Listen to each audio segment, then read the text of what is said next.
Halo, selamat datang. Hari ini kita bakal ngobrolin sesuatu yang mungkin sering kita anggap sepele, tapi kekuatannya, wah, luar biasa. Kita akan bahas seni menyambung hati lewat komunikasi. Yuk, kita coba renungin sebentar.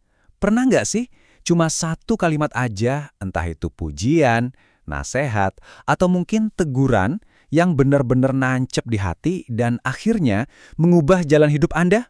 Kekuatan itu nyata loh. Dan ini bukan cuma soal pengalaman pribadi. Sejarah udah membuktikan, kata-kata yang pas, di momen yang pas, itu bisa mengubah takdir sebuah peradaban. Oke, kita masuk ke bagian pertama. Gimana sih caranya komunikasi itu bisa jadi semacam jembatan buat hati dan peradaban kita? Jadi apa sih sebenarnya komunikasi itu? Ini tuh bukan cuma soal tukeran informasi ya, jauh lebih dalam dari itu. Anggap aja komunikasi itu kayak jembatan. Jembatan yang nyambungin hati kita. Pondasi yang bikin hubungan jadi kokoh dan lem perekat yang bikin persahabatan jadi hangat dan keluarga tetap utuh. Dan ini bukan teori doang. Coba lihat sejarah bangsa kita sendiri. Pidato Bung Karno yang berapi-api itu bukan sekedar rangkaian kata. Itu tuh percikan energi yang membakar semangat jutaan orang. Kata-katanya bikin rakyat percaya. Dan saat rakyat udah percaya, sejarah pun berubah. Nah, itulah kekuatan komunikasi.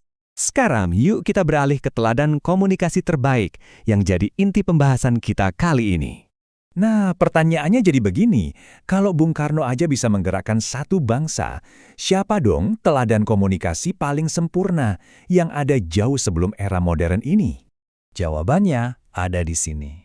Al-Quran ngasih tahu kita, kunci sukses dakwah Rasulullah itu bukan paksaan atau kata-kata kasar, tapi justru rahmat Allah yang wujudnya itu kelembutan. Ini prinsip dasar banget. Pengaruh yang sesungguhnya itu lahir dari kelembutan, bukan dari kekerasan. Sekarang, gimana cara prinsip ini diterapkan? Yuk, kita bedah bareng-bareng. Inilah seni berbicara, dan yang sering kita lupa, seni mendengar. Kuncinya ternyata adalah adaptasi. Beliau itu ngobrol sama setiap orang pakai bahasa hati mereka masing-masing. Ke sahabat, bahasanya penuh kasih. Ke anak-anak, beliau merendah biar mereka merasa ditinggikan. Bahkan ke musuh sekalipun, kata-katanya tetap jujur dan berwibawa, tanpa sekalipun merendahkan martabat mereka. Nah ini dia, aturan emasnya. Pilihannya sederhana, tapi dalam banget. Kalau ucapanmu nggak bawa kebaikan, ya lebih baik diem. Jadi intinya bukan soal seberapa banyak kita ngomong, tapi soal kualitas dari apa yang keluar dari mulut kita.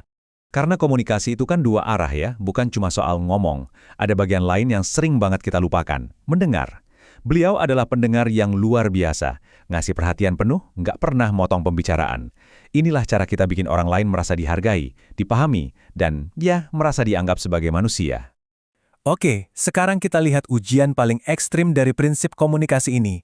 Sebuah ujian di hadapan seorang penguasa tiran.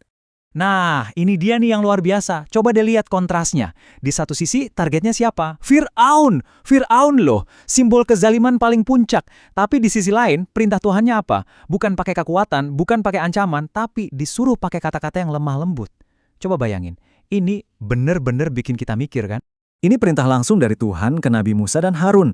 Datangi Fir'aun, sang tiran itu, dengan kelembutan. Tujuannya apa? Supaya hatinya mungkin bisa tersentuh, atau paling tidak dia jadi mulai merenungkan kebenaran. Dan ini poin pentingnya. Pertanyaan buat kita semua. Kalau ke Firaun aja Tuhan memerintahkan buat bicara lembut, terus gimana dong seharusnya cara kita bicara ke orang-orang yang kita sayangi? Ke pasangan kita, anak-anak kita, sahabat kita? Nah, kita sampai di bagian terakhir. Disinilah semuanya mengerucut jadi satu pilihan mendasar yang kita hadapi setiap hari. Jadi, ini dia prinsip-prinsip komunikasi yang nilainya setara ibadah. Ini seni menyeimbangkan. Jujur tapi nggak nyakitin, tegas tapi nggak ngerendahin, lembut tapi bukan berarti lemah. Dan yang paling penting, tahu kapan harus diam saat kata-kata justru cuma akan melukai. Yuk, kita coba ubah tujuan kita waktu ngobrol. Bukan lagi buat menang debat, bukan biar didengerin, bukan buat ngebuktiin siapa yang paling benar. Tapi, tujuannya untuk saling memahami. Untuk menenangkan suasana, dan untuk membangkitkan harapan. Itulah inti dari komunikasi yang menyambung hati. Pada akhirnya, intinya sebenarnya simpel banget tapi sangat kuat. Setiap satu kata yang keluar dari mulut kita adalah sebuah pilihan sadar. Dan pilihannya cuma ada dua, Apakah kata-kata kita bakal jadi doa yang membangun jembatan dan menyembuhkan, atau malah jadi luka tajam yang memutuskan hubungan dan menyakiti hati? Jadi pertanyaan terakhir ini buat Anda bahwa hari ini. Nanti waktu Anda ngobrol lagi, kata-kata yang Anda pilih itu mau dipakai buat apa? Buat menyambung hati atau justru menjauhkannya? Pilihannya ada di tangan Anda.